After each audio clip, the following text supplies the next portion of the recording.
इस बीच आपको जानकारी दे दें, दरअसल पुलिस की ओर से बयान यहां पर दिया गया है कि ये हमारा जॉइंट ऑपरेशन था। 15 दिनों से जॉइंट ऑपरेशन चल रहा था। मामले में अब तक 2 गिरफ्तार कर लिए गए हैं। सहारनपुर से भी गिरफ्तारी हुई है। पुलिस ने ये भी जानकारी दी है। फरीदाबाद जम्मू कश्मीर पुलिस की साझा कार्रवाई, एक कनीन असॉल्ट राइफल बरामद हुई है। पुलिस ने जानकारी दी है। फिलहाल ऑपरेशन लगातार जारी है। मौके से 360 किलो विस्फोटक बरामद हुआ है। तो हरियाणा के फरीदाबाद में जम्मू पुलिस ने एक डॉक्टर के घर से भारी मात्रा में विस्फोटक और हथियार बरामद किए हैं। अधिकारी कह रहे हैं कि पुलिस को उसके कमरे से अमोनियम नाइट्रेट समेत कई तबाही के सामान मिले हैं। यह ऑपरेशन गुप्त सूचना के आधार पर किया गया। जम्मू कश्मीर पुलिस की एक विशेष टीम ने स्थानीय पुलिस के साथ मिलकर छापा मारा।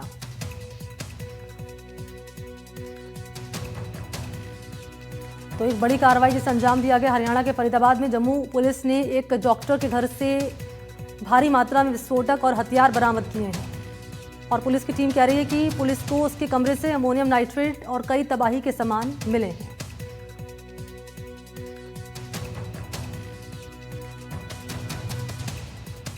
सर ये यहाँ क्या करता था आरोपी जो पकड़ा गया? ये यहाँ पे जो है ये यूनिवर्सिटी में जो है पढ़ाता था। ये सर मुजम्मिल को कब पकड़ा गया? कौन सी यूनिवर्सिटी?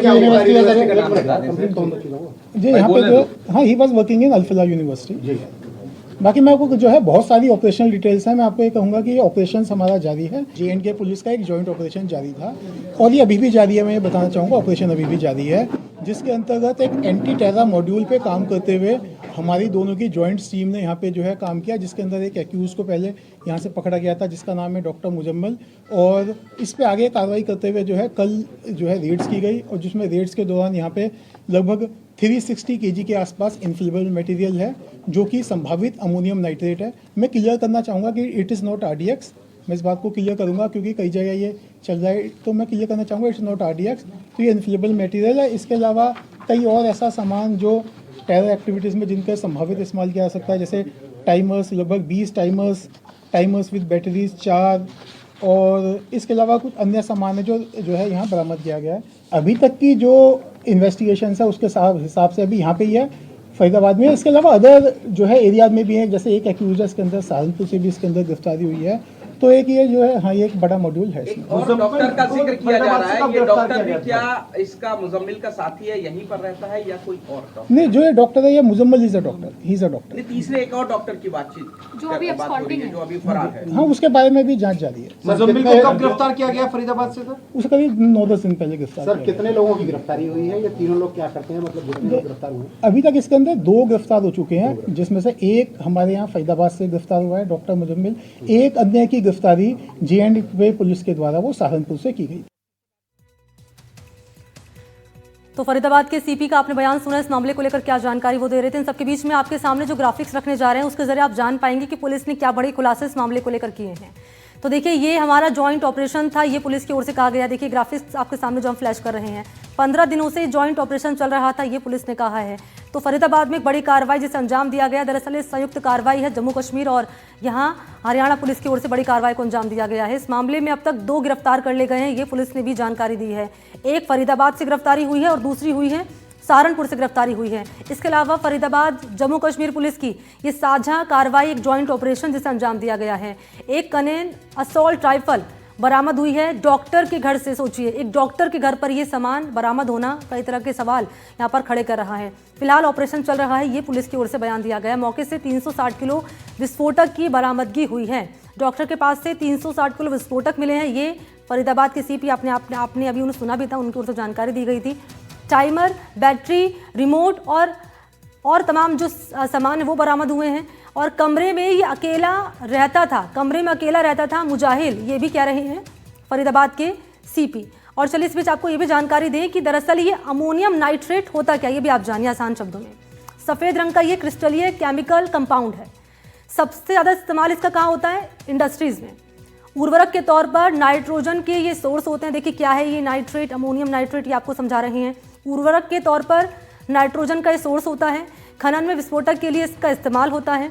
ये एक सिंथेटिक पाउडर होता है।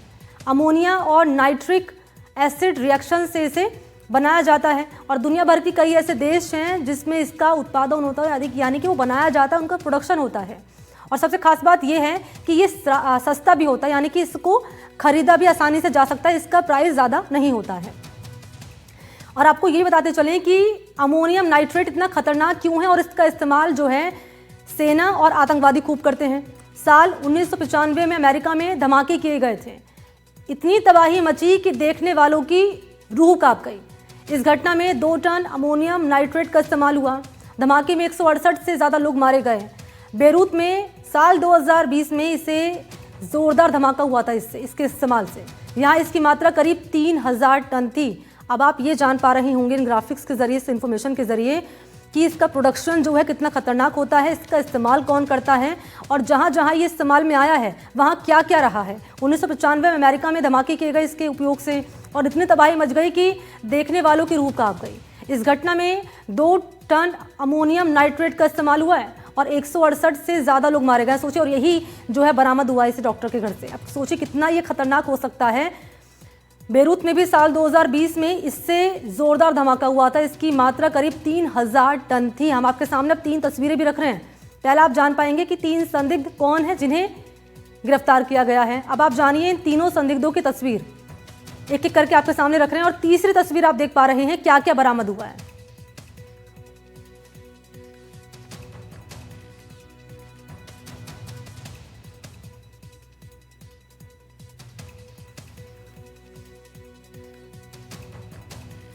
तो एक आतंकी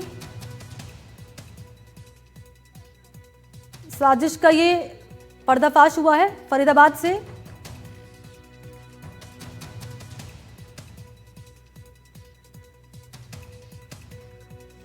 और हमारे साथ बातचीत करने के लिए और दर्शकों को आसान शब्दों में समझाने के लिए defence expert retired captain Meera Siddharth Dave ji मौजूद हैं। आपका स्वागत है एनडीटीवी पर। जी नमस्कार। मीरा जी, मैं चाहूंगी कि आप आसान शब्दों में पहले तो दर्शकों को समझाएं, क्योंकि एक डॉक्टर के घर से अमोनियम नाइट्रेट बरामद होना, AK-47 बरामद होना, ये कई तरह के सवाल खड़े कर रहा है। क्योंकि इसका इस्तेमाल जब जब हुआ है कई जिंदगियां तबाह हुई हैं, धमाके हुए हैं अलग अलग देशों में। हमने अगर बात करी जाए तो कितना खतरनाक ये हो सकता है, आसान शब्दों में आप समझाएं। जी जी जी, सबसे पहले तो आपके एनडीटीवी के दर्शकों को मैं ये बताना चाहूंगी, जो अभी लेटेस्ट कमिश्नर ऑफ फरीदाबाद ने जो प्रेस कॉन्फ्रेंस की, उसमें उन्होंने बताया है कि ये सस्पेक्टेड अमोनियम नाइट्रेट है और इस पर अभी जांच चल रही है। अब हम दर्शकों को ये बताएं कि अमोनियम नाइट्रेट जो है ये एक आम तौर पे यूज किया जाने वाला फर्टिलाइजर है जनरली, क्योंकि जो हमारी खेतीबाड़ी है उसमें ये नाइट्रोजन सोर्स के लिए ये काम करता है। अब इसमें रेड फ्लैग क्यों है? क्योंकि ये जो एक तो पहली बात है कि 350-360 kg बहुत बड़ी मात्रा में ये अमोनियम नाइट्रेट संदिग्ध जो है वो मिला हुआ है विथ आर्म्स एंड एमिनेशन, हथियार और गोला बारूद के साथ मिला है। इसीलिए ये हमारे नागरिकों के लिए, हमारी जो सुरक्षा एजेंसियों के लिए ये रेड फ्लैग है। और दूसरी बात ये है, क्योंकि ये इतनी ज्यादा क्वांटिटी में है, तो यदि अगर इसका गलत इस्तेमाल होता है, मतलब कैसे? क्योंकि अमोनियम नाइट्रेट जो है वो खुद एक ऑक्सीडाइजर है। अब इसका क्या मतलब होता है? इसका ये मतलब होता है कि जो कंबस्टिबल जो है अगर उसके साथ इसका यूज किया जाए तो एकदम से ये रिएक्ट होता है और बहुत जल्दी विस्फोटक हो जाता है। इस वजह से ये घातक हो सकता है, बहुत बड़ी मात्रा में है तो इस वजह से ये ज्यादा घातक हो सकता है। अगर मैं इसको आपको इक्विवेलेंट शब्दों में समझाऊं तो ये जो हमें इतना संदिग्ध अमोनियम नाइट्रेट 360 kg जो मिला है, ये रफली जो है 200 से 300 kg TNT के बराबर जो है इसका एक्सप्लोजिव के रूप में यूज हो सकता है। इस वजह से ये बहुत ज्यादा एक बड़ा हमारे लिए चेतावनी है। और स्पेशली जैसा मैंने बताया, क्योंकि ये हथियार और गोला बारूद के साथ मिला है, इस वजह से ये रेड फ्लैग क्रिएट करता है। साथ ही मैं एक और चीज बताना चाहूंगी दर्शकों को कि अभी ही गुजरात से लगभग 3 ऐसे शख्स जो हैदराबाद के रहने वाले हैं और जिनका आईसिस का कनेक्शन है, वो पकड़े गए हैं अहमदाबाद गुजरात ATS के द्वारा, जो कि बहुत बड़ा जो है पूरे भारत में एक डिस्ट्रक्शन प्लान कर रहे थे। तो एज नागरिक हमें ये जानना बहुत जरूरी है, भारतीय नागरिक होने के द्वारा, कि भाई कुछ भी ऐसी संदिग्ध चीज मिले, कोई भी ऐसी संदिग्ध हरकत अगर हमारे नागरिकों को कहीं ध्यान में आती है तो इमीडिएटली जो भी हमारे पुलिस फोर्सेस है, जो भी हमारे सुरक्षा कर्मी है, उनको हमें एक सतर्क नागरिक के रूप में आगाह करना है। हमें खुद सतर्क रहना है क्योंकि ये गतिविधि पूरे देश में चल रही है। जैसा हमने देखा कि ये डॉक्टर के घर पे बरामद हुई है, तो मतलब ये होता है कि कहीं पे भी किसी को भी अगर हमें शक होता है तो उसके स्टेटस या उस क्या वो कार्य कर रहे हैं उस पे न जाते हुए वो क्या संदिग्ध चीज मिली है या क्या संदिग्ध वहां पे गतिविधि हो रही है उस पे सतर्क रहना हमें बहुत आवश्यक है। और मैम आपसे एक सवाल मेरा ये भी रहेगा, क्योंकि इसका सेना भी इस्तेमाल करती तो इसको एक प्रो के तौर पर हम देख सकते हैं, लेकिन अगर इसके कॉन्स की अगर बात कर ली जाए तो ये सस्ता है, इसकी मार्केट वैल्यू काफ़ी सस्ती है, यानी कि इसको आसानी से कोई भी खरीद सकता है। ये इसको लेकर आप मैं चाहूँगी क्लियर करें एक बार। जी, इसमें ये है कि इसका जो भी स्टोरेज है, इसका जो भी प्रोक्योरमेंट है वो जो है रेगुलेटेड है, क्योंकि जैसे मैंने बताया कि ये एग्रीकल्चरल यूज के लिए यूज होता है, लेकिन इस हिसाब से उसको स्टॉक करना वो भी अनसुपरवाइज तरीके से, इस वजह से ये इलीगल प्रोक्योरमेंट दिखता है। और ये स्टॉक पाइलिंग जो है ये बहुत बड़ा एक स्ट्रॉन्ग इंडिकेटर है। इतनी ज्यादा क्वांटिटी में अगर स्टॉक पाइल हो रहा है 350-360 केजी, ये एक बहुत बड़ा रेड मार्क है, रेड फ्लैग है हमारे लिए, क्योंकि यदि अगर इसकी खरीदी भी होती है एग्रीकल्चर पर्पस के लिए तो ये क्वांटिटी बहुत ज्यादा है। प्लीज हमें ये समझने की आवश्यकता है। और अगर किसी डॉक्टर के घर से मिल रहा है तो ये ज्यादा एक प्रश्न क्रिएट करता है। अभी ये जैसे कमिश्नर ने बताया कि ये संदिग्ध अमोनियम नाइट्रेट है, इसकी जांच भी चल रही है, किंतु यदि अगर ये एग्रीकल्चरल यूज के लिए भी अगर कहीं मिलता तो ये क्वांटिटी जो है दर्शकों को जानना आवश्यक है, नागरिक के रूप में जानना आवश्यक है कि ये क्वांटिटी जो है ये नॉर्मल क्वांटिटी नहीं है, ये क्वांटिटी बहुत ज्यादा है। इस वजह से ये शंका पैदा। और नॉर्मल क्वांटिटी क्या है मैम? जी, मतलब इसमें मुश्किल से कुछ ग्राम जो है वो यूज होता है एग्रीकल्चर में। अभी आपका डिपेंड करता है कि आपकी जो खेत कितना है, आपकी जो है रिक्वायरमेंट। अगर एक नॉर्मल किसान है तो उसको तो कुछ ग्राम की ज्यादा जरूरत नहीं है, बहुत बड़ा खेत है एकड़ों में तो थोड़ा और चाहिए होगा, बट वो रेगुलेटेड है।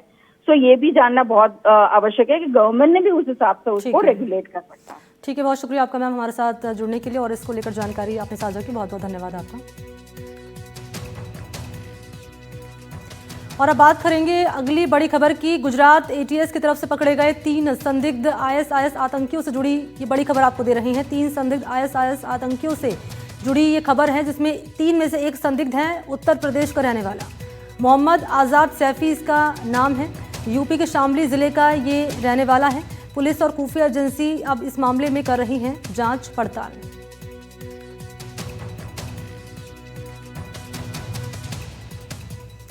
तो एंटी टेरर स्क्वाड जिसने एक बड़ी कार्रवाई को अंजाम दिया है, आपको फिर से जानकारी दे दें। दरअसल गुजरात एटीएस की तरफ से पकड़े गए 3 संदिग्ध आईएसआईएस आतंकियों को लेकर ये बड़ी अपडेट है। इसमें एक संदिग्ध उत्तर प्रदेश का रहने वाला बताया जा रहा है, नाम है इसका मोहम्मद आज़ाद सैफी।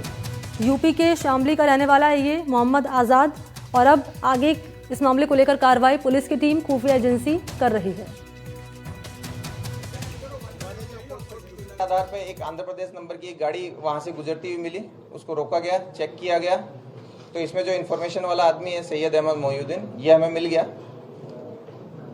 इसको चेक किया गया, सरकारी विटनेसेस के सामने इसकी सर्च की गई, तो इसके पास में एक बैग मिला जिसके अंदर एक बॉक्स में अच्छे से रैप किए हुए एक डब्बे के अंदर 3 वेपन मिल गए। ये 2 ग्लॉक थी, साथ में एक बेरेटा पिस्टल है और साथ में 30 राउंड है। इसके साथ साथ एक प्लास्टिक के डब्बे के अंदर लगभग 4 किलो कैस्टर ऑयल भी मिला। इस सैयद अहमद मोहिउद्दीन को एटीएस ऑफिस ला करके डिटेल्ड इंट्रोगेशन किया गया। इसके फोन में भी बहुत सारी चीजें मिली गई, इसके बारे में पूछा गया, इसके इतिहास को जाना गया। तो जो डिटेल्स मिली वो ऐसी थी कि सैयद जो है वो बेसिकली लगभग 35-36 साल की उम्र का एक व्यक्ति है, जिसने चाइना से MBBS किया है। ये काफ़ी पढ़ा लिखा है, काफ़ी रेडिकल मेंटलिटी है इसकी। ये भारत में मोटे प्रमाण में, मतलब बड़ी लोगों को नुकसान पहुंचा पाए, इस तरह की आतंकवादी घटना को अंजाम देना चाहता था।